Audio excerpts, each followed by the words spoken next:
Good morning. బాగున్నారా? మేల్కొన్నారా? దేవుని వాక్యం వినడానికి సిద్ధంగా ఉన్నారా?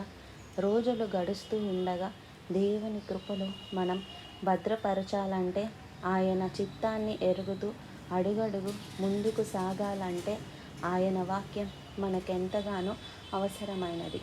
ప్రార్థన. పరిశుద్ధుడా, నీకు వందనములయ్యా. మా జీవితంలో చిక్కులు పెట్టే ప్రతి పాపము నుండి మేము విడిపించబడినట్లు మెలకువగా ఉండి ప్రార్థించుటకు, మా హృదయ స్థితిని మేము ఎప్పటికప్పుడు పరిశీలించుకొనుటకు, నీకిష్టలుగా బ్రతుకుటకు సహాయము చేయమని క్రీస్తు నామంలో అడుగుచున్నాము తండ్రి. ఆమెన్.